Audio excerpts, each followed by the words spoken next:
Hey guys, welcome to Geek Legion of Doom. I'm Madison Mayhem, and today I am talking about a film called ESSEX SPACEBIN. Essex as in the place where I am from, and it comes to us from Trauma. I'm a huge fan of Trauma. If I sound a bit weird, it's because I'm getting over a cold, sorry. But yeah, I was a bit sceptical because I know it's obviously low budget, which I do enjoy if it's done funny enough. But I love Trauma, so I was like, yeah, fuck yeah. This was one of the most random films I've ever seen, and I wish I could put this in a nutshell, but I can't. You have to see this shit to believe it.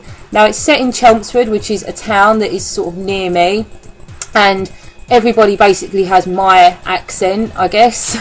And like the whole film is just sort of centred around Chelmsford, and this one woman, her name is Lorraine Willy. Perfect. And I cannot remember the exact terminology that she uses in this film because she changes it a lot and she comes out with some very random things. But as a child, she basically went to Southend Beach, I believe. It was Southend. It was very confusing at the beginning. It opened with a Jamaican guy talking about portals and things like that. But she went to the beach and a strange random man came up to her and he basically told her all about this Stargate. Yes, a Stargate. And intergalactic portals and all this kind of stuff, and she needs to find a key and she needs to basically find the Stargate, which will take her to, I don't think it was another dimension. I am very confused by this film. So she spends her entire life, she basically spends like the next 40 odd years looking for the Stargate, which she believes is in Chelmsford of all places. She believes it's coming from like an ancient Egyptian god. I think she said Amun-Ra, if I believe. Yeah, I think she said Amun-Ra. And that's the whole plot of the film, is that she has to find it. But it is so freaking random. I mean, this is probably also one of the most quotable films. I was just cracking up at some of the shit that was coming out of these people's mouths. And I also believe that the film is probably 100% all the way through dubbed, because the delivery of the lines and the sound and the acting was terrible. But I'm not sure if it was on purpose. So we basically meet her, and she has a grown-up daughter, and she has a partner called Bry, and he's like the biggest waste of space ever. And she has her mum, and they are literally our main characters. She spends a lot of time. It's almost like a collection of skits that were put into a film. So there's no real plot, like just anything can happen, and then we suddenly go back to the story of looking for the Stargate. This film's only an hour and 20 minutes long, which is perfect. But as she's kind of just talking to everyone about, you know, looking for the Stargate, and Amun-Ra will have left the key, and I have to do this, and I have to... Really stupid random things, like she's suddenly gonna... It's really strange, because everybody contradicts each other as well in it. You just think, where the fuck is this going? Where has it been? I don't know. But eventually, she ends up in a psychiatric ward. She gets sectioned by the most awful nurse and strange fucking... The doctor reminds me a lot of Evil Ed, if you've seen that film. She gets sectioned because obviously they believe she's insane. And at this point in the film, I was a bit like, is this whole thing going to be she is insane, or is there really a Stargate? I was so interested to find out at that point. But it turns out... throughout her life she has been paying, you know, you get those kind of adverts for like psychics or something like that. It's like, oh, you know, you send me 50 quid and I'll tell you your future.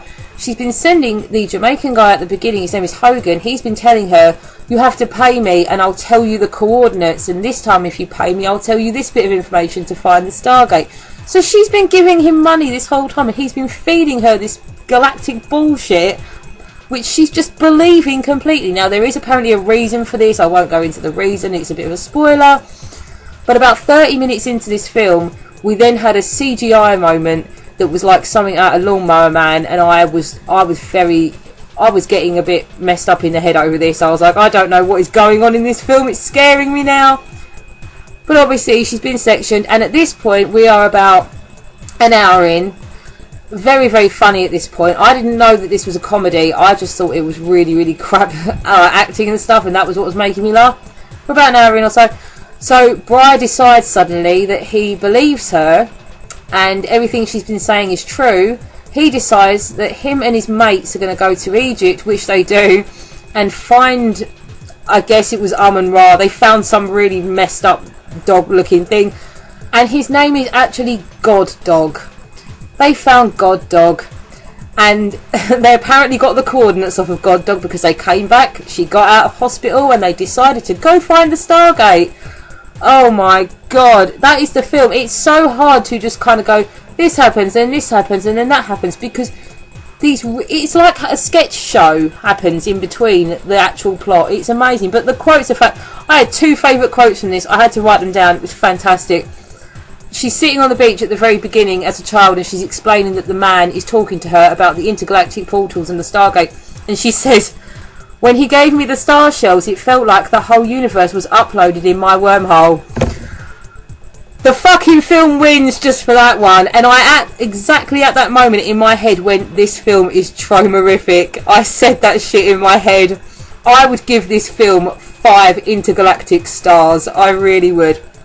My second favourite quote was from the mother about when she was going into hospital, and she said, it's hard watching her brain dissolve like a biscuit that's been dipped in tea that moment too long. Fucking hell, it's so British. I love it. I loved this film. The acting was terrible. It's all about looking for a supposed Stargate with she just says the most random shit. I do believe at some point she said, the such and such has told me the coordinates and he has got information from the super information highway, and she says it just like that. It was fantastic. There's not much else to say about it, honestly, but the ending was fantastic. I really, really enjoyed the ending of this film. I genuinely would give this probably an 8 out of 10. It's terribly acted. The sound is awful.